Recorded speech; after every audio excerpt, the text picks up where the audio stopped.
The Wii U era was one full of risks for Nintendo. A risk on a new controller, a risk on HD game development, and a risk on a new style of game entirely. And much as Mario seemed to stagnate in this NSMB style, games like Zelda and Star Fox strive to make something new, for better and worse. But one of their biggest risks was a brand new IP in a genre completely alien, not only to Nintendo, but most of their fans.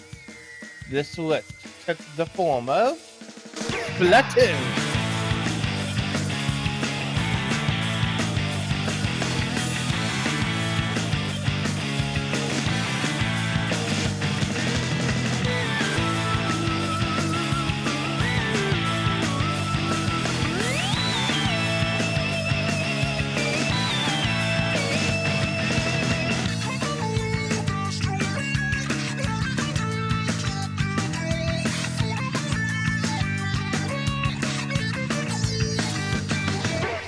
Never before has Nintendo tried an online-focused game like this in-house. It's not second-party, all for Nintendo, and they nailed the theme. A colorful world full of people who transform from squids into kids. This world, in of itself, really is a character, full of life and personality. There was nothing, and still is nothing quite like Splatoon, despite many attempts. So let's see how Nintendo introduced us to this new world. We begin at the splash screen, actually. An often overlooked area of games, they showcase what looks to be a young person's room full of merchandise, shoes, weapons, and more. My favorite detail being on the gamepad, it shows off the map as the Inkling dashed out of the room. Next thing we see is the character creator. Several very basic. We choose our gender, skin, and eye color before entering the core tutorial. This short segment teaches the player the bare basics. How to aim, shoot, swim in ink, jump, go through grids, deal with enemy ink, use sub-weapons, in this case splat bombs, and how to super jump to Inkopolis Plaza. This is the main menu of the game, where every mode and shop can be found. Here we can not play online, not shop for weapons, not shop for gear, not watch the news, not give Spike the time of day, but we can play split jump, but only on the gamepad. Yeah, back in 2024, Nintendo shut down all the online functionality for the Wii U and 3DS. And because of that, the majority of features within this game are unavailable. What we can do is play local multiplayer, use amiibos, play arcade games, and follow this weird old man down a drain. Before we continue, this video was made referencing the Splatoon wiki Inkpedia, link in description. Also, assuming this video releases on time, on stream I'll be doing a challenge one. Can we beat Splatoon Raiders without our main weapon? So make sure to like, comment, and subscribe to watch me fail miserably. Hey, who wrote this? Oh yeah, I did.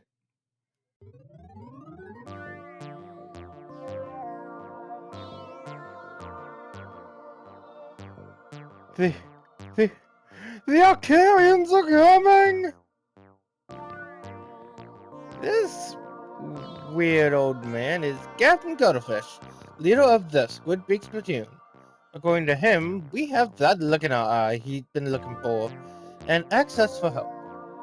The Great Zapfish, a giant electric catfish that is used to power the city of Inkopolis, had been squidnapped. The captain believed it's the work of the Arcarians, an evolved species of octopi who went to war with the Inklings around 100 years ago and lost. But they have returned, and with your help, we must search for the Great Zapfish and stop the Arcarian menace. This is Octo Valley, the single-player campaign for Splatoon 1. There are 5 areas, each with several kettles that can be completed in any order. The purpose of this overworld, I believe, is to give the player a playground to test and explore their abilities. Each level kettle is invisible, and can only be opened by inking them. The kettles in Area 1 and 2 have stamps that tell the player where to ink, but in later areas they add more complex obstacles and mechanics found in stages to make the hub world more fun and challenging to traverse. Future installments will implement more collectibles and things to do, but for a first go-around, it's brilliantly done and never takes too long to find each kettle. Alright, let's get down to business. There are 27 level kettles and 5 boss kettles. We are going level by level to talk about how each kettle introduces, teaches, and tests the player on Splatoon.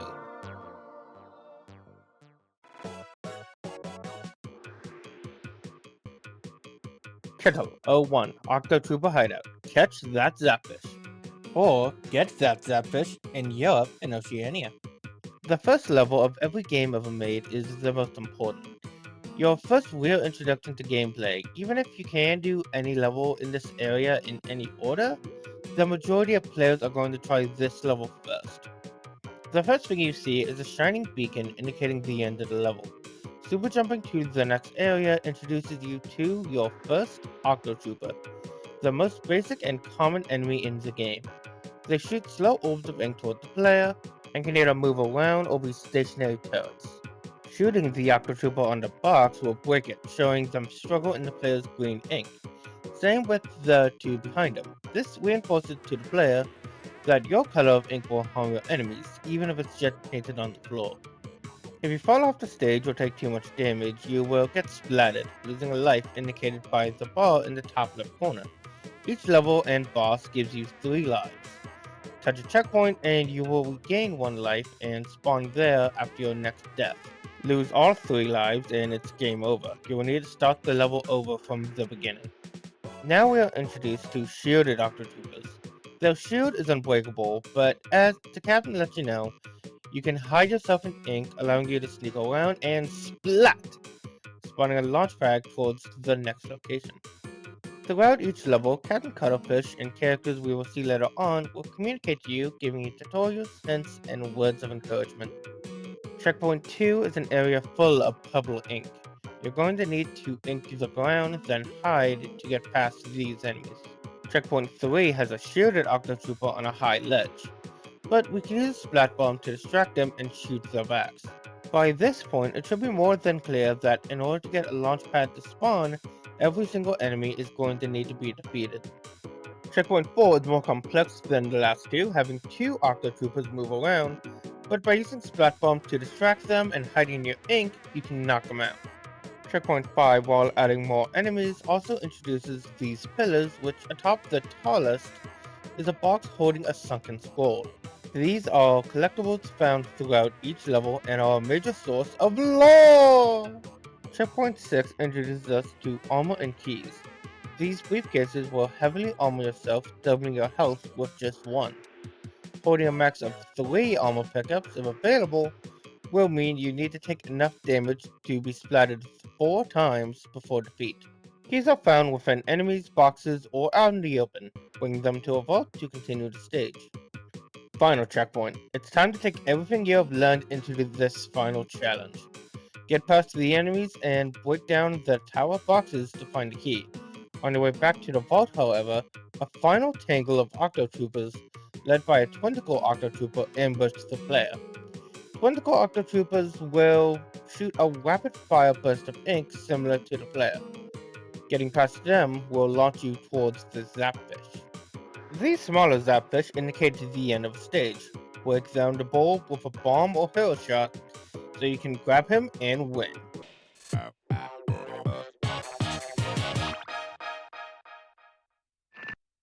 This is a fantastic first level, reintroducing the basics in a new context, along with seamlessly adding new mechanics. Since time immemorial, a rare type of electric catfish known as the Zapfish has been prized by Inkling Society as a source of energy. In fact, the entire city of Inkopolis is powered by a single 100-year-old great Zapfish.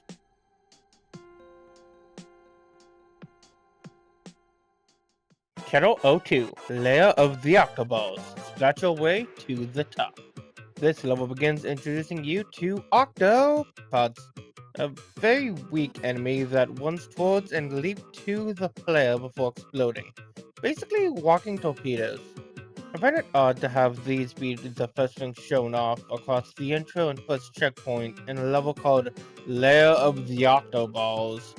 But with the vertical platforming and traversal, having the octopods run down towards you could catch an unaware player off guard. They also introduced these balloon fish bombs that ink a huge area with just a little tap. Checkpoint 2 actually does introduce us to Octoballs. These little guys will bounce around the area, leaving trails of ink wherever they go. They cover themselves in ink, forming an armor that, when shot at, pushes them around instead of getting splattered immediately. If they get stuck in your ink, they'll keep moving, but at a much slower pace. They're often used as ambush tools, suddenly appearing before rolling down. Checkpoint 3 shows off my least favorite enemy, the squeegees. They're invincible, no bombs or amount of ink will remove them. In fact, they love your ink, eating it up, cleaning the surface they are crawling on. Best to try and distract them by painting a lot so they're eating one side of the area and you're climbing up the other. If you remember, you can enter squid form while over grids to slip through and find the sunken scroll. Checkpoint 4 and 5 combine these elements, Octoballs, Squeegees, and Balloonfish, to give the player a fair set of obstacles to overcome, with Checkpoint 6 having a tight surprised ambush. Right after, we look up to see a tower full of Squeegees, balloons, twinkle Octotroopers, and power-ups.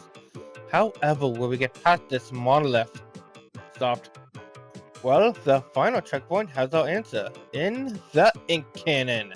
These terrifying tactical turrets fire missiles that deal a massive amount of damage, along with inking a huge area. They're affected by gravity, so make sure your aim is sharp. I'd also like to add, if you ever need to replay a stage for fun or to find a collectible you missed, the Zapfish is replaced by this cute plush version. We Arcturians dwell in a world deep underground. The individual caves in which we live are connected by a network of transport devices known as kettles. Wow, you learn something new every day. Kettle 03, Rise of the Octocopters. Leap to Victory. This is a long stage. Not in terms of time, but in level design. It would be a lot of fun if we had a specific type of weapon. The first stretch of the level focuses a lot on swimming in ink, along with introducing us to Octocopters. They fly around shooting purple ink orbs just like Octotroopers. Overall, easy kills, but they can be annoying depending on the level design. First few checkpoints reinforces the importance of swimming in ink. With the last stage emphasizing vertical ink climbing, this stage goes horizontally, teaching us that jumping out of ink with momentum, we can reach farther platforms. At the end, around checkpoint 2 and 3, we are introduced to ink rails. These lines of ink are used to get over boundless pits, activated by a single ink shot to the main node. I got nothing to say about checkpoint 4. Checkpoint 5 introduces us to our first canned special. Specials are powerful attacks or abilities that can change the tide of battle. While they function the same way they do in multiplayer, you can only activate them when a canned special item is picked up. Our first being the Ink Zuka. For about 6 seconds, you can fire long-range ink pillars that deal a great amount of damage. It's a little hard to get the hang of it, but it will obliterate all that's in your way. Right after, we can find the sunken scroll atop these pillars. A fun trick you can do is constantly jump when going up a wall to spread ink vertically. The level continues with more Octotroopers and moving platforms. The final checkpoint is where we're introduced to the Octo Bomber. These big boys shoot out splat bombs, just like you, but also gets knocked out in just one direct Inkzuka shot. Just like you. Well, with that, the level's done. This seems to be an Octarian assault vehicle, but it doesn't appear to have an engine. The big question then, how does it move? It's frighteningly clear that the source of the Octarian power lies outside the realm of established science. Boss 01, the mighty Octostomp. Squish, squash, smash. Once all of the Zapfish in East Kettle has been collected, the boss kettle will open, the final challenge capstoning each area, each emphasizing a different aspect of gameplay. Our first boss is the mighty Octostomp. I hope you like this ugly mug with fantastic legs, because you'll be facing them multiple times throughout the series.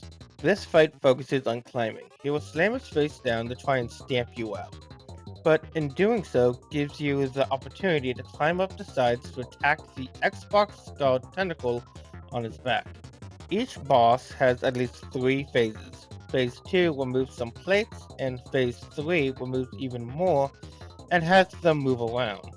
The Octostomp will also take less time to get back up, meaning you will need to be fast to get to that final hit. The most difficult part of the fight, in my opinion, is getting around the Octostomp. Try your best to ink lines you can swim down and get away. 3 strikes and the boss is down. You're given some power eggs, a sunken spool, and of course, the Zapfish.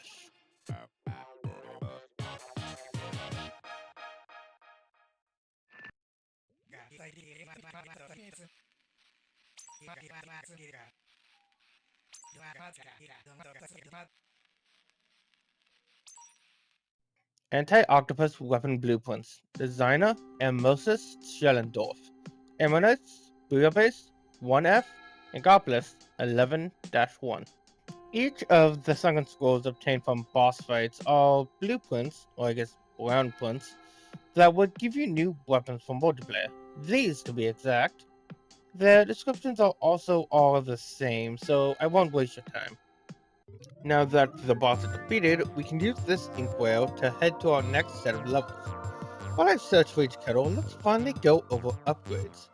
Not because we unlocked them for defeating the first boss, because I forgot we could upgrade stuff at the end of level 1. So yeah, power eggs. These are the equivalent to coins from Mario, and have been used throughout each level to help guide the player. They are given when defeating enemies, breaking orange boxes, balloons, and for beating a stage with armor equipped. So what can we use these eggs for? We can upgrade our Hero Shot, Ink Tank, and sub-weapons. At level 1, each of them function identically to how they do in multiplayer.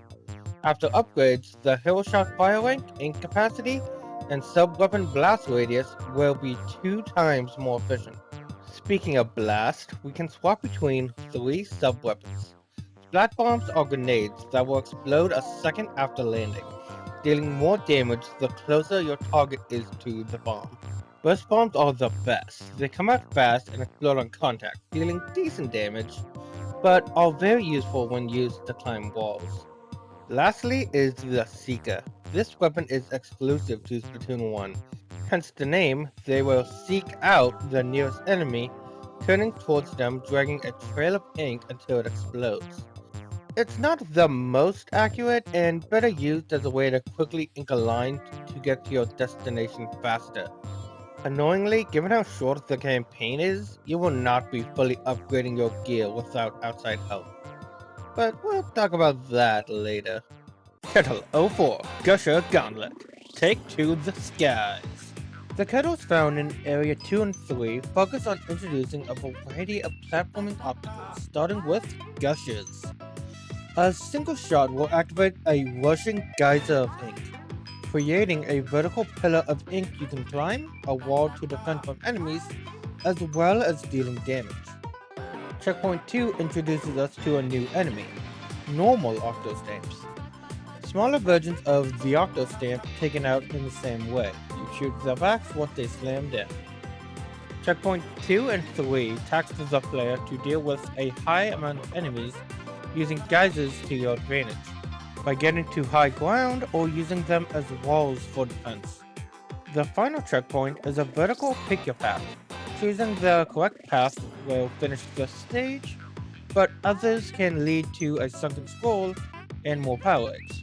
Overall, a well done introduction. This scroll was found in a deep rock layer, its age estimated at approximately 2,000 years.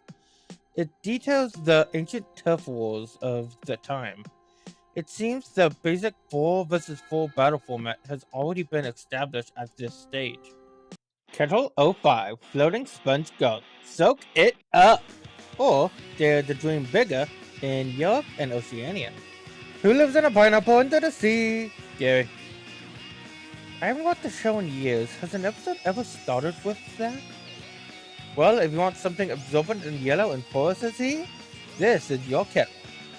Sponges grow to massive sizes when full of ink, but it will quickly shrink if hit by even a single shot of enemy ink. Shown well at checkpoint 2 and 3 with the Octoballs here. I almost missed it, but at checkpoint 4, this sponge is already inked, but if you look closely, it's covering a rope net, hiding the sunken scroll. I find checkpoint 5 to be very difficult. Even if an Octocopter misses their attack, they can hit the sponge, shrinking your safe ground. But as a reward, you get to use an ink cannon! A direct hit from those missiles will fully fill the sponge, building a bridge towards the Zapfish. The terrifying biology of the Inkling. Strength can leap up to 5 feet. Brain, simple and predatory. Bones, none. Eyes can spot prey from 100 yards away. Defense, high pressure, high capacity ink sac. Kettle 06, Propeller Lift Playground, whispers on the wind. After a swarm of octopods and a perfect use for seekers, we are introduced to the propeller lifts. Shooting these fans will lift you into the sky, getting you to higher areas, making it easier to take care of enemies. Just like what Anakin Skywalker said, I have the high ground, so you have the advantage. But the propeller lift will come back to their starting position if you don't keep them spinning. Hiding under this big propeller lift is the sunken scroll. Despite being called lifts, they can also take you horizontally across pools of water. As the captain let us know, sea creatures can't swim. Yeah, as Sunken Scroll 05 told us, Inklings have no bones and are primarily made of ink. That's why we can go through grates, but also dissolve in water. Final checkpoint. Now the propellers are on the bottom and sides of blocks, making it harder to shoot them if necessary. The perfect escalation of challenge, especially with the addition of power eggs on the opposite sides. The Department of Energy has announced that further declines in the availability of electric power are likely to occur in the near future, with the underground domes also deteriorating rapidly. The future does not look bright. This scroll in particular is the reason the Octarians are stealing our Zapfish in the first place. Most of the levels taking place in these underground domes. Also, when replaying the game for more footage, I learned you can lock on with the Seeker Bomb. You better direct it towards a group of enemies.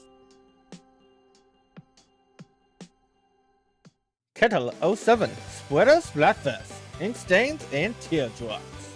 It is truly a festival for the eyes. The visual design of these levels are otherworldly, taking familiar real-world objects like Ferris wheels, hot air balloons, teacups, and blimps, and scatter them across the level sky.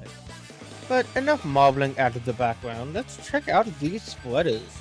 They are thin and narrow platforms that spread across floors and walls in a set path. The intro showcases that they will have objects and enemies move along with them. If you look over here, you can find a small crate that may contain the sunken scroll. I tried quite a few times to break it, but I could not get a bomb over there. Checkpoint 1 will have you quickly ink the wall before you climb up the inkable part of the splitter. Oh, hey, look at that, an Octodiver. They are identical to Octotroopers and Twinticle Octotroopers, but they will appear suddenly out of their own ink. If you're not paying attention at checkpoint 2, you might not see that you're able to stay on the splitters to reach under the bridge, obtaining the sunken scroll, and going around this tower, skipping a checkpoint. Checkpoint 3, 4, and final test all your skills in dealing with enemies on splitters, needing to chase them down or wait for them to come to you. The ink spray during a turf war vanishes almost immediately after the battle ends. How environmentally friendly, and incredibly convenient! Speaking of which, these last 4 levels and some coming up all have one thing in common. None of these gimmicks are used in multiplayer. Well, at least not in Splatoon 1. Splatoon 2 and 3 does add some of these mechanics to multiplayer modes. Notably, Shifty Stations, which was so cool! Why were they not on Splatoon 3? Come on! But overall, the main goal of these levels and Octo Valley as a whole is to teach the player how to master the controls and utilize everything they can do to the fullest. But we should teach the players something you'll have a higher chance of seeing in multiplayer. But how could we do that? Kettle 08 Octoling Invasion, Kelp Dome Showdown, or Kelp Dome Confrontation in Europe and Oceania. Oh, that's how. This is my favorite style of level, with my favorite enemy type, the Octolings. They follow the same rules as you, being able to shoot with their Octoshot, throw splat bombs, go into Octoform to swim in their ink, and have the same HP as the player without any armor.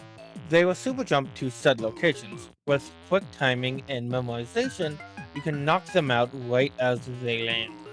They are super fun to fight in every game, and can be some of the most difficult enemies to face.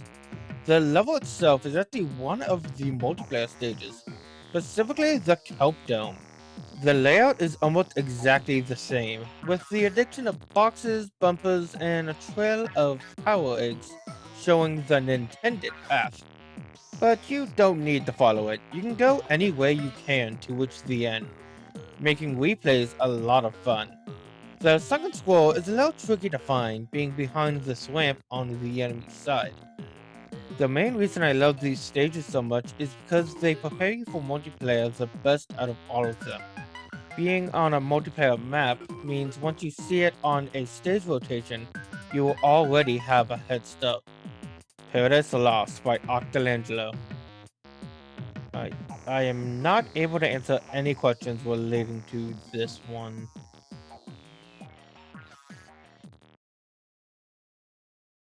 Kettle 09, Unidentified Flying Object. Trouble over Inkopolis. Hey, this place looks familiar. It's a remix of the tutorial, with an explosive change. The Octo Striker will fire ink strikes randomly around the player.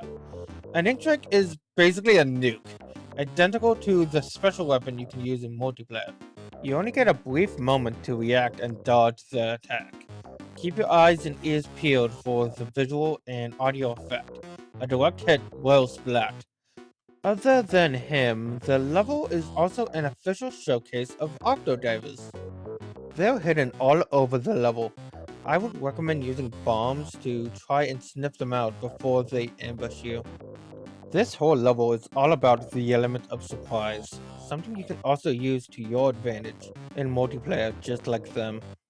Once you reach the end of the stage, do not go onto the launch pad yet, because the sunken scroll is back over here right of the geyser. And once you launch, you cannot go back and must face the Octo Striker directly. When facing him, he will summon tangles of enemies along with more ink strikes. Shoot the big guy down and you will save the Zapfish. It seems that some Octarians can assume humanoid form. These specimen have superior physical capabilities and are highly aggressive. High-ranking individuals have kelp on their heads. But what motivates them, if anything at all?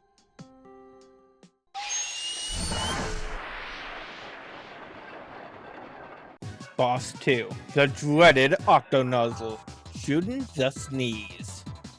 Sadly, my least favorite boss of the 5. He's the most stationary and tests the player's mastery on shooting and aiming.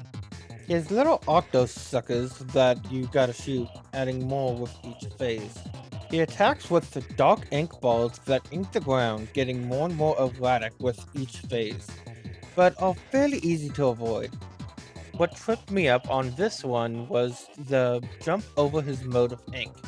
You need to reach the top of his head once weakened. If you're having a hard time evading his attacks, try using the Seeker. It will distract the boss like a normal enemy. As a boss and test of skill, it's okay. If you're really good at the game, you can take him down with ease. But I wonder how a first-time player would feel about this fight.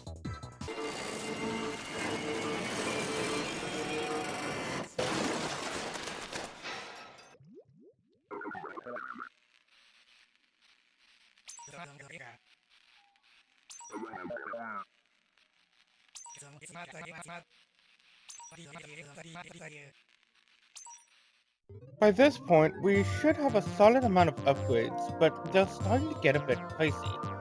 We'll never be able to fully upgrade our gear, so what can we do? Just replay levels over and over? No. We must use Amiibo! Introduced less than a year earlier, Amiibo are figures of mostly Nintendo characters that when scanned into a game will give you bonuses from new outfits, in-game items, and exclusive to Splatoon 1 challenge levels, remixed versions of Octo Valley levels. The Inkling Boy Amiibo will replace the Hero Shot with the Hero Roller. You can flick the roller to get some form of distance, or hold the attack button to crush your enemies. The vertical flick wasn't introduced until Splatoon 2. Inkling Girl gives you the Hero Charger. These are the sniper rifles of the Splatoon universe. Unlike most shooters, where the range is hit scan and can kill from across the map, Splatoon charges are limited in range but is still the longest option, firing in straight lines that can be used to give a path for an easy getaway, giving them surprisingly some of the best mobility out of all the weapon types. It will take a second to charge, but a direct hit is a guaranteed kill on most enemies. Lastly, Inkling Squid are time trials, giving you a set amount of time to beat a stage. You have the Hero Shot, like normal, but your squid form is now a permanent Kraken. The Kraken is another special weapon that turns you into a huge squid that leaves a trail of ink everywhere they go. They deal damage by jumping and can climb walls just by moving. It's a lot of fun dashing through each stage with this beast. Your reward for beating these levels is money, exclusive gear, weapons, and minigames. But since these are Octo Valley levels at their core, all the power eggs you collect will appear in single player. Kettle 10. Inkwell Skyscape. Walking a fine line. It's time to put your Inkwell skills to the test. After zooming towards the first checkpoint, we get to sneak around this twinkle and shoot him in the back. But on the next platform, they try to do the same to you. Continuing this stealthy theme, we go through this cool looking inkwell and wait for just the right moment to split. At checkpoint 3, we are introduced to vertical platforming with inkwells. After activating them, you can jump up the lines and ride them around to find items like sunken scrolls. Checkpoint 5 gives us an inkwell that goes over what looks to be an ambush of several Octo Troopers. But they forgot to remove the canned specials.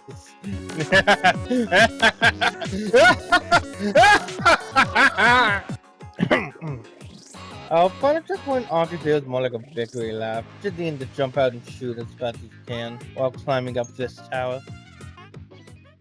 With the creatures of the surface driven to extinction by rising sea levels, the ancestors of the Inklings were free to halt their 10-legged bodies up onto the abandoned land. This is how the Moloch's era began. Kettle 11. Invisible Avenues. Find your path. Oh, okay, it's not this gimmick. Okay, I understand why it's here, but I can still dislike it. Invisible paths.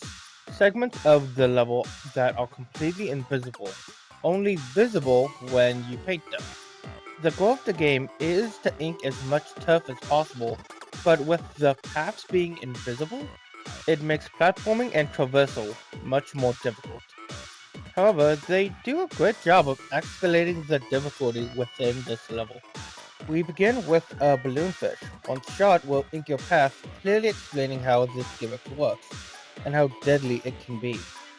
The next segment has an Octolink, showing how enemy ink can reveal a path if they ink it.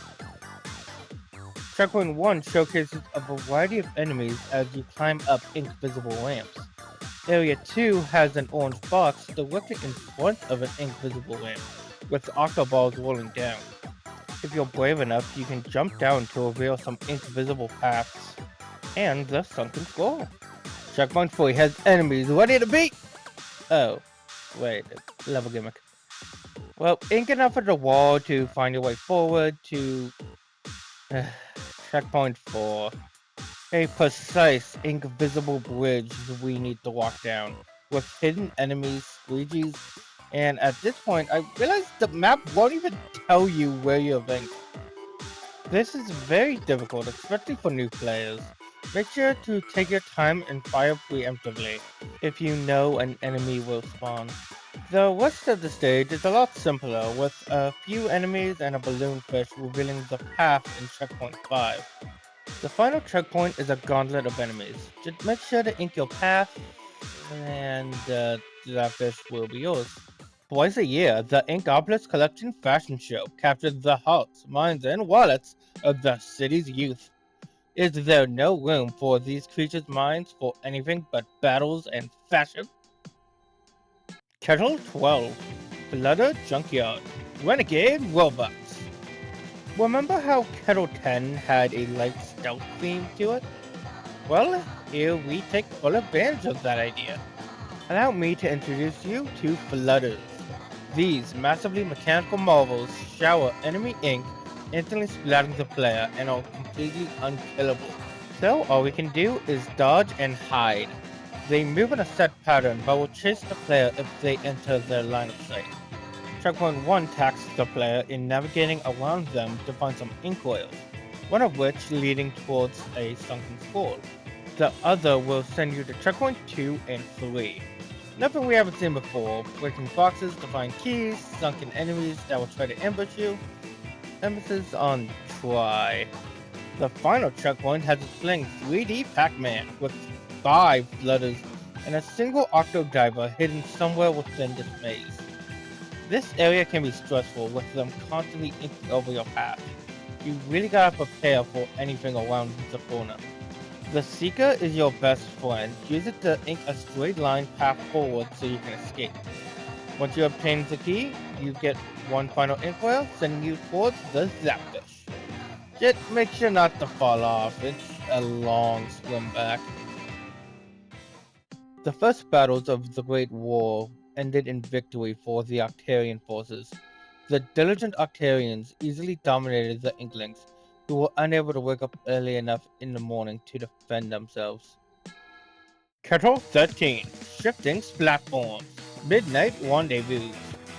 By this point, we are no stranger to moving platforms, but here is a stage where we directly focus on that, starting by reminding the player how they can slip through vertical breaks. Checkpoint 1 challenges the player by sending in enemies, boxes, and balloons to distract them as the platform tries to push you off. Checkpoint 2 brings us to the sunken skull, but more importantly, some vertical platforming, with some sides of these platforms being uninkable. It's up to the player to time their actions to reach the next section. The final I'm good at this game, I swear. The final checkpoint combines everything we've learned into one last gauntlet. It's a lot of fun and fairly difficult, so take your time to grab that fish. Hailed by loud explosions, the great octo weapons quickly stormed the Inklings' central stronghold. Victory for the Octarians seemed all but certain, but due to a plug being carelessly pulled from its socket, their hopes were dashed. Kettle 14, Octoling Assault. Skirmish at the skate park. Welcome to Black Belly Skate Park. The Octolings are invading yet again. The real cool thing about these stages is how open they are. While there is a linear path the devs want us to use, by doing this, you can skip to the final checkpoint right at the beginning. This level, being based on a skate park, focuses a lot on slipping platforms, using them along the walls to make it more difficult to defeat enemies. The Octoling AI is very smart, but not in an unfair kind of way. Honestly, I'm surprised that even today, when you get disconnected from multiplayer, they don't replace that player with an AI like this. At least in casual play, especially after seeing them do exactly that in Star Wars 2026. It would help a lot no longer needing to force end a match or have to face a 3v4. The second squirrel is found right of the geyser, leading towards the zapfish. Lady Luck shone down on the Inklings, and historians today agree that the Inklings' victory over the Octarians was mostly due to their superior number of limbs. Kettle 15. Undeniable flying object. Bluefin sighting. A depot is a place where things are stored in large quantities for future use. A bluefin depot is what our next level is based on. The Octo Striker returns with a revengeance. If you look closely, you can even see them there in the UFO firing out ink strikes. Overall, these levels are best described as gauntlets, slowly inching your way to the end with enemy after enemy ambushing you. With how the stage is laid out, you can choose to go down the left or right side of the depot. They're basically identical, but with the right side being overall faster, closer to the Zapfish and our sunken squirrel. Right after, we grab the canned special for Bubbler. This special acts as a shield that protects from all damage for 4.5 seconds, but you still get knocked back when hit. While not shown here, in multiplayer you could share the bubbler with your teammates via touch. The fight against the Octo Striker is mostly the same, but with octocopters and gushes to help you get a closer shot. This is the only existing photograph of the legendary Squidbeak Splatoon. A young man folding his arms appears to be the leader. When this picture was taken, the Great Turf War has been raging on for over a year.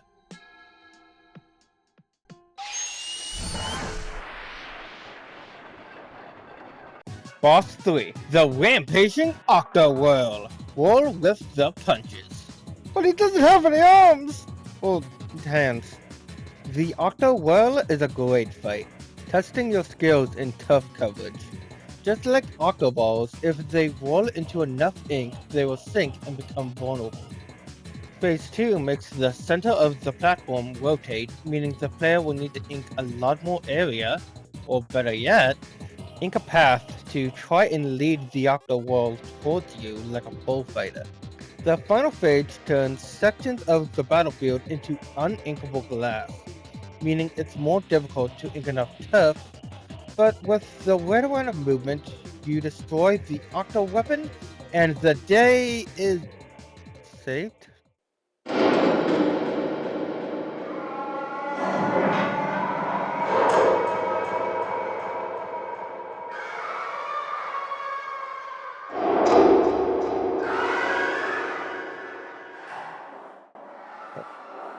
Are we really the good guys here?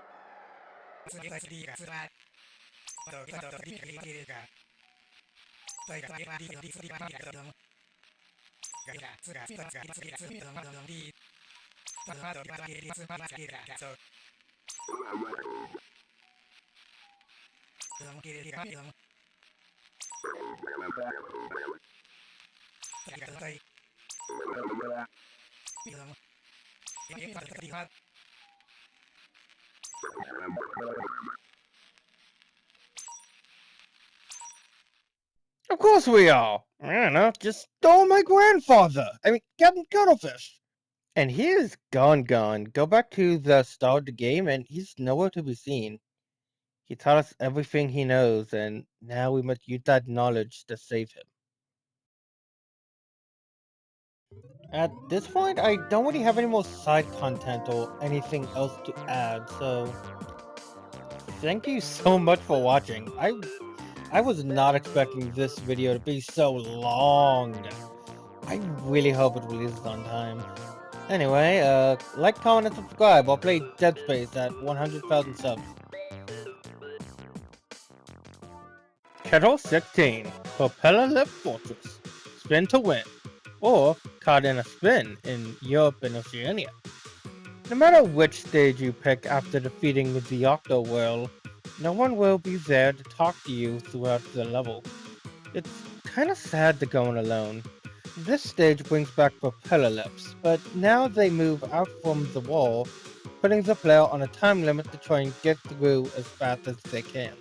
Checkpoint 1 brings back Octoballs with vertical propeller lifts, and Checkpoint 2 has a small swarm of Octobombers before climbing up the propeller, now being much higher up, leading into another battle with Octotroopers. Checkpoint 3 brings back water and water and water and water and horizontal propeller platforms that we use an ink cannon to send over here and hide from enemies that spawn over us. Just make sure to ink this side of the wall and grab the sunken scroll. The final checkpoint is one last enemy ambush. Since you already have the high ground, Obi-Wan would be proud, you can ink most of the field before going up against Elite Octo and that's it. Now hey, now that the level's over, Agent 1 and 2 reveal themselves. They will be joining us for the rest of the adventure. Captain Cuttlefish was their grandpa, so they will do anything to help. AKA just talk to us during the stage while we do all the work. Before the Great War, there were amicable relations between Inklings and Octarians. They couldn't have dreamed that rising sea levels would force them to battle fiercely over the remaining territory. Kettle 17, Octo Sniper Ramparts. Incredible aim! The one series where sniper bots are not annoying incarnate. This one is just annoying. Octo Snipers are, well, snipers. They're huge, stationary, but can deal a lot of damage if hit directly. The name of the game here is Splatoon. You will always see a dotted line where the sniper is aiming. Use bombs to distract them and wait for the right moment to strike. In general, don't go into the line of sight until after they shoot if possible. Checkpoint 1 and 2, wait for platforms to move into place and break boxes before you jump. Also, the second scroll is down here at Checkpoint 2. Checkpoint 3, try to throw a bomb at the center platform after you deal with the Octotroopers. Checkpoint 4 brings back sponges and will quickly shrink if a sniper shoots them. It doesn't even have to be a direct hit. And yeah, that's what the game over screen looks like. Bombs are your friends. The final checkpoint is a zigzaggy path similar to Moai Towers. And if you know anything about Moai Towers, it's in Smash Bros. For some reason and why it sucks. These two cousins from Calamari County won Inkopolis' first annual Youth Folk Singing Contest. Their remarkable voices earned them a standing ovation from all present, and captivated them into the spotlight. What do you mean they're not even ducking sitters? Kettle 18, spinning sweaters, time waits for no squid, or merry-go-round and around in Europe and Oceania. We bring back spreaders, this time starting with enemies and collectibles over bottomless pits. With Checkpoint 1 having longer spreaders with even smaller platforms to go on.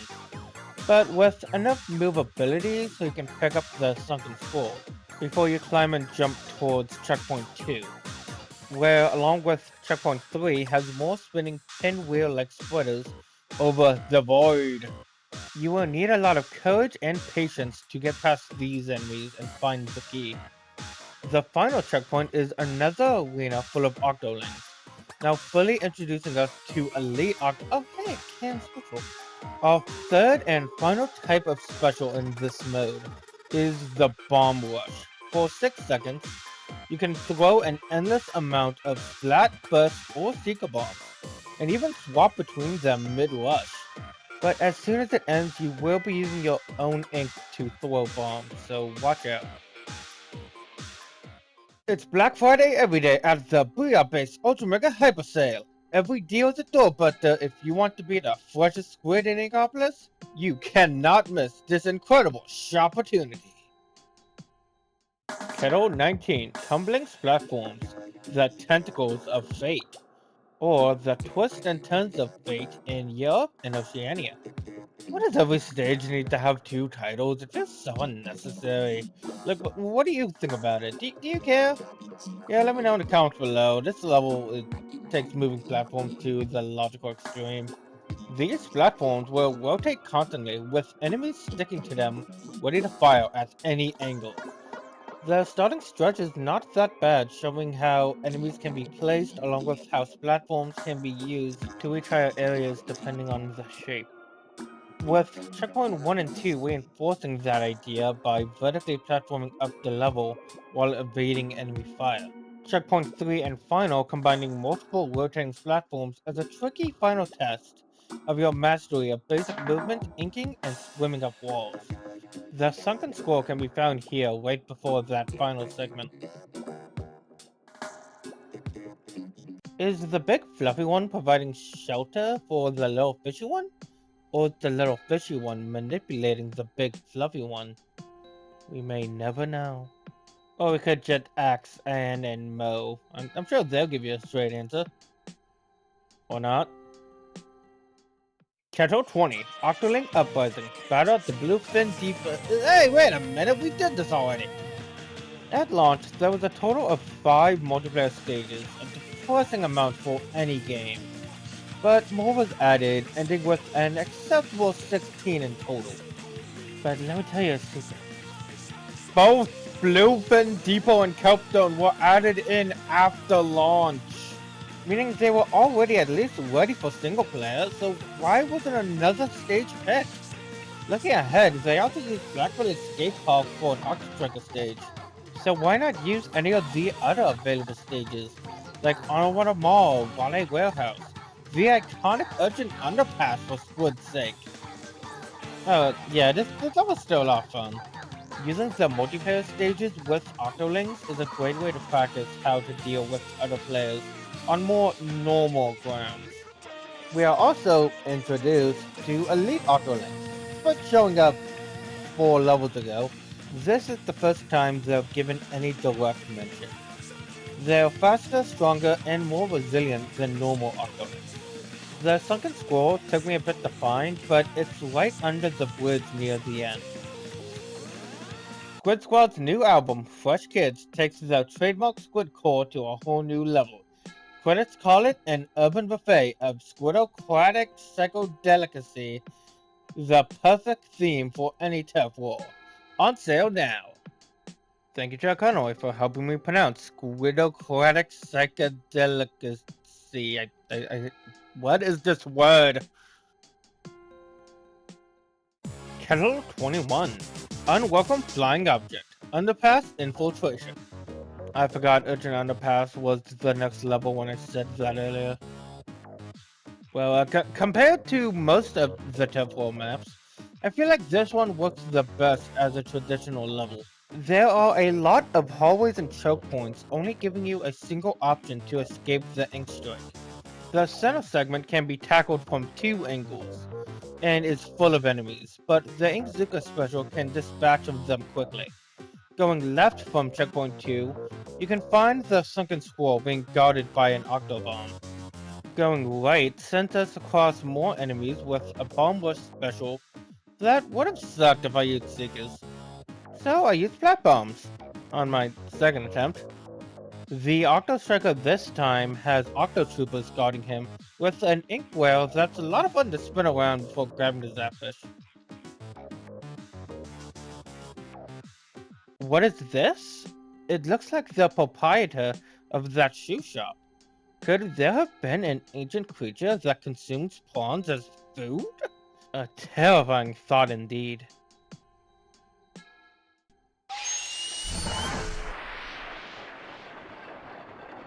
Boss 4, the Ravenous Octomar. Inkling is on the menu. Joke's on you, I can't read. The Octomar is probably in my top 5 favorite Splatoon bosses. He begins the fight swimming under you, opening his maw. Before he takes a bite, you've got to shoot out his teeth. Once enough is removed, you can throw a bomb into his mouth to enter phase 2. His teeth become more durable, so try to shoot them out while escaping his teeth cage and as he smiles. Failing to remove enough to throw a bomb, he will retreat to one of his ink baths around the arena, and launch his teeth that can shoot ink globs at you, but you can fire back and destroy them. Phase 3 turns his grill gold, making them even more durable, despite gold having terrible durability. If this boss feels familiar, it's similar to the Salmonoid boss Mars from Salmon 1. But no matter how much I tried, I could not get a bomb off during the trap phase of the fight.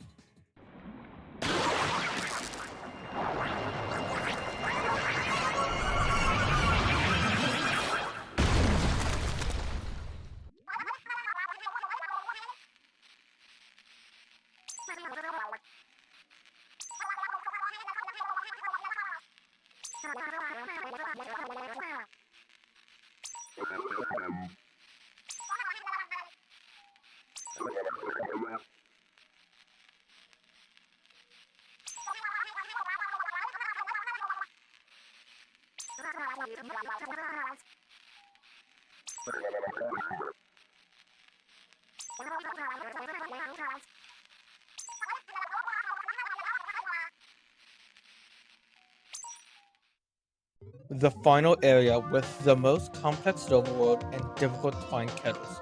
These final 6 levels will put all the skill and knowledge you have gained to— What do you mean? Kettle 22 Splatoon Revolution, a change of scenery, or the only continent change in Europe and Oceania, introduces a new mechanic we have not seen before? That being said, the Splatoon is all really cool.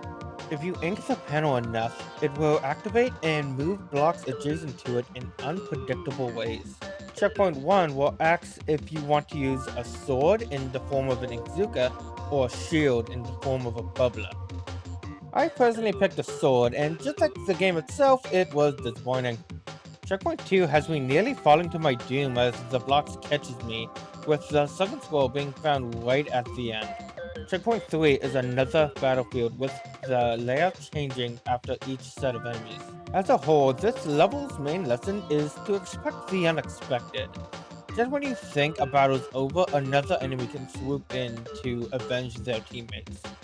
The final checkpoint emphasizes that by having what looks to be deactivated floaters suddenly reactivate. From the depths of the sea, we emerged long ago, seeking the light of the surface.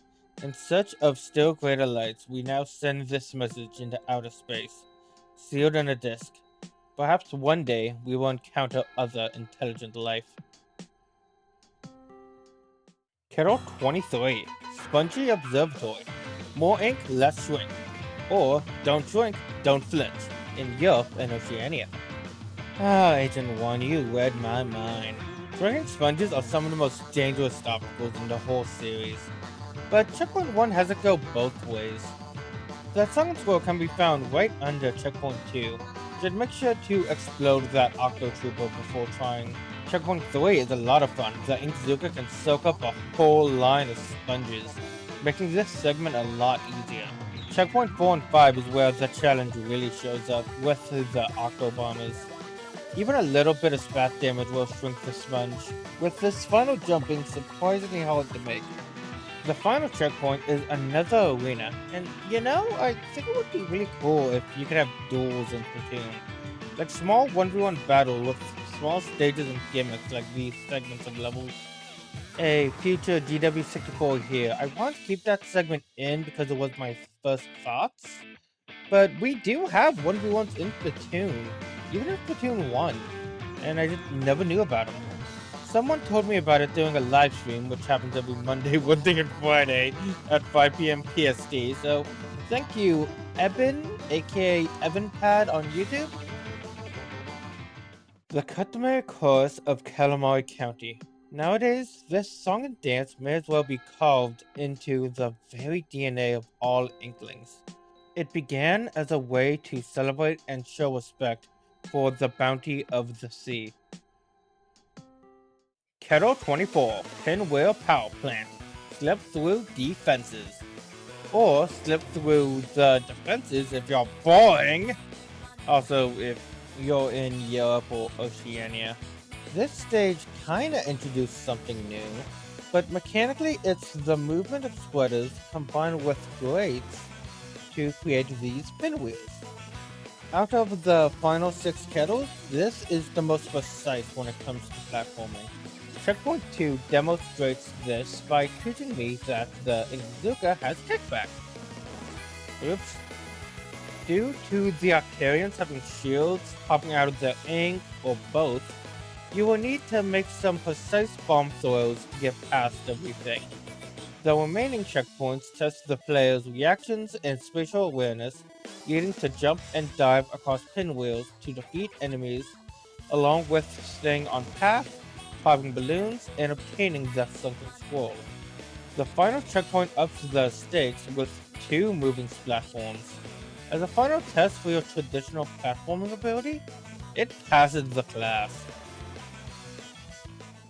Why are we here? For what purpose do we exist? We must not dwell on these questions. We can merely trust in the will of the universe and spread our days and nights in harmony with the world, celebrating this festival we call life. Kettle 25. Far-flung flutters. Inklings vs. Machine.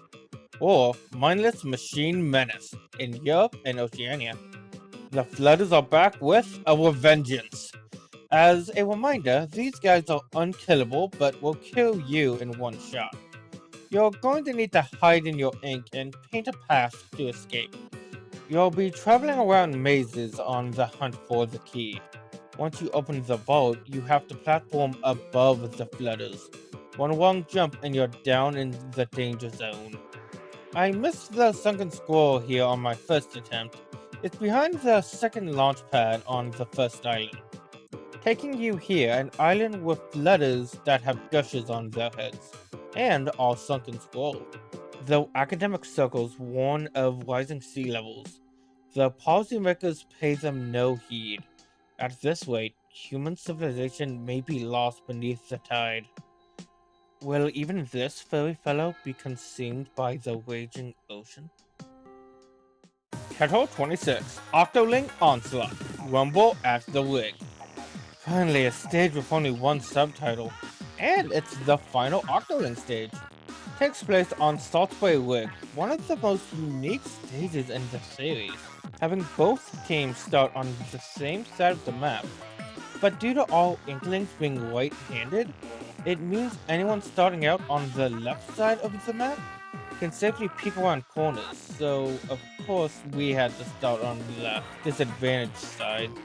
The Octoling's AI is not advanced enough to use that advantage, thankfully, but they can still pose a problem.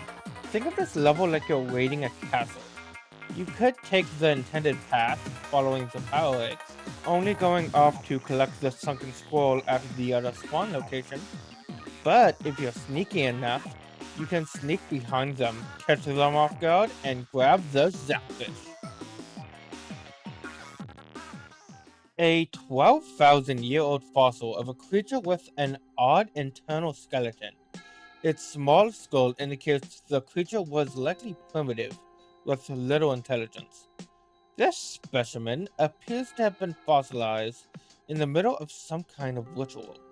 This is my favorite scroll in the game. It 100% confirms this world is indeed a post-apocalyptic Earth, along with hinting how local multiplayer works. Yeah, you had to zip tie a Wiimote and a Wii Pro controller together just to play. It's definitely a choice. Kettle 27, Unavoidable Flying Object, Skate Park Encounter, or Skate Park Showdown in Europe and Oceania. I spoke too soon! The final level in the game, and with ink strikers, taking place on Black Belly Skate Park? Honestly, pretty disappointing. The final level layout is different.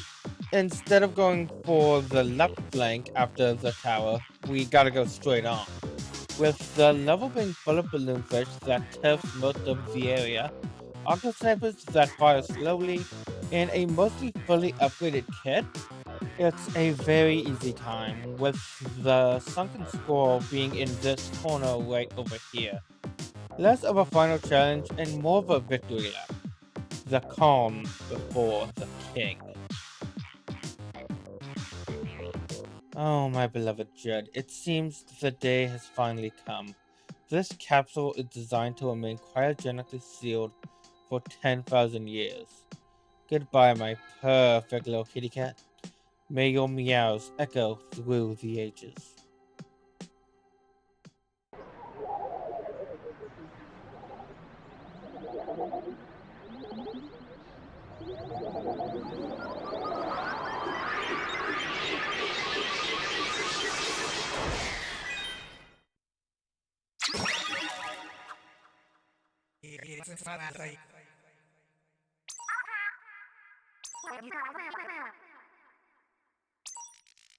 Boss 5. Enter the Octobot King.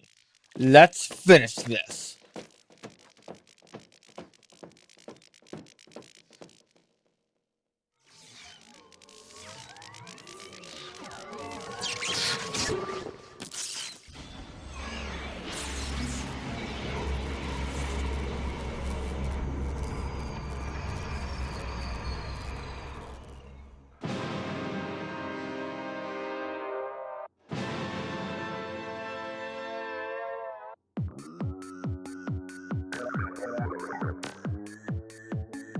One of the greatest final bosses in Nintendo history.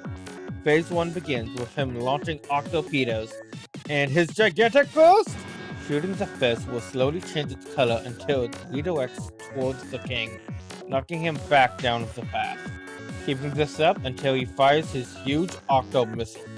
That you need to ping pong back until it hits its mark. Phase 2 introduces the Killer Whale, a repurposed special for multiplayer. It deals high damage with a large hitbox and endless range.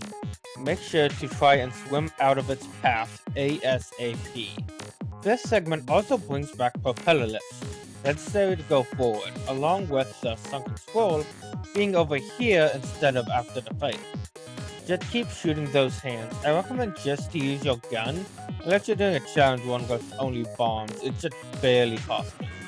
Phase 3 brings back sponges along with octobombs that will spawn enemies if not shot out of the sky. If you get too close to the king, he will summon a shield that will block your attacks. If you're crafty enough, you can use the balloon fish around here to reflect his fist and the Inkzuka to get past this last bridge of sponge. Now the huge octo missile will change angle, going forward, left, or right when fired or reflected. Phase 4, yes we are still going, has more of everything we faced so far, but now with ink-visible platforms and gushes. This fight can be hectic, but it's not impossible. Just keep shooting, painting, and then...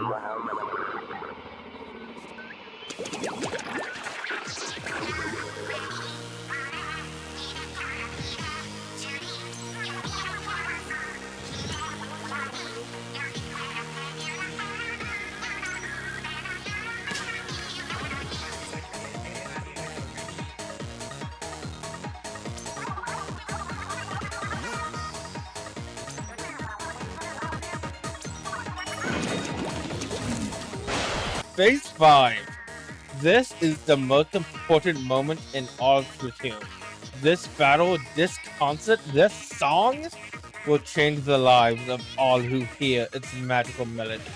Using your ink rails to traverse now, with the very little room for error, give it your all and win this war!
So, what have we learned today?